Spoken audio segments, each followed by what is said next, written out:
आदाब दोस्तों,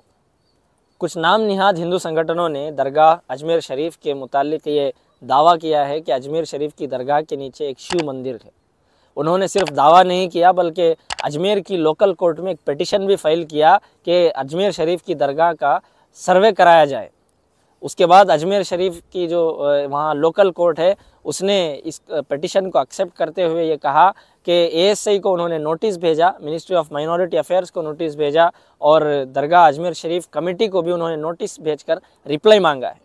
ये सारी डेवलपमेंट्स तब हो रही हैं जब हाल ही में 3-4 दिन पहले उत्तर प्रदेश के संभल में शाही जामा मस्जिद पर भी वहाँ की लोकल कोर्ट ने इसी तरीके से एक सर्वे टीम को भेजकर वहाँ का सर्वे करने की कोशिश की। जब वहाँ लोकल टीम सर्वे करने के लिए पहुंची तो पीसफुली जो मुसलमान वहाँ प्रोटेस्ट कर रहे थे उनके ऊपर वहाँ पर जो है गोलियां चलाई गई और 6 लोगों को शहीद कर दिया गया। आप अगर गौर करेंगे तो आपको समझ में आएगा, जहाँ भी बीजेपी की सरकार है वहाँ के राज्यों में इसी तरीके से मुसलमानों की रिलीजियस साइट्स को, दरगाहों को टारगेट बनाया जा रहा है। अब हमें समझना है कि हिंदुस्तान का कॉन्स्टिट्यूशन क्या इसकी इजाज़त देता है।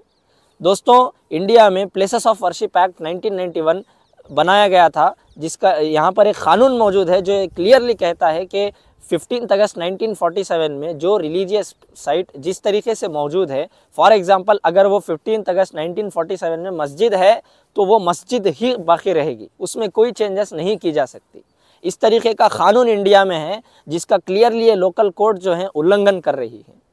आज के हालात में सुप्रीम कोर्ट को चाहिए कि इस मामले में मुदाखलत करके फौरी तौर पर इसको रोक लगाए। और मेरी और आपकी सबसे बड़ी जिम्मेदारी है, आप किसी भी मज़हब से ताल्लुक़ रखते हो, किसी भी पार्टी से ताल्लुक़ रखते हो या किसी भी संगठन से ताल्लुक़ रखते हो, मेरा उससे कोई लेना देना नहीं है। अगर आप इंडिया के कॉन्स्टिट्यूशन के अंदर भरोसा रखते हैं और यहाँ के एक ज़िम्मेदार नागरिक हैं तो आपकी ज़िम्मेदारी है कि ऐसे जो डेवलपमेंट्स है जिसके ज़रिए से इंडिया में कम्युनलिज्म को फैलाने की कोशिश की जा रही है, हिंदू मुस्लिम को बांट कर लड़ाने की कोशिश की जा रही है, तो ऐसे चीज़ों को मुझे और आपको मिलकर रोकना है और इसका मुंह तोड़ जवाब देना है।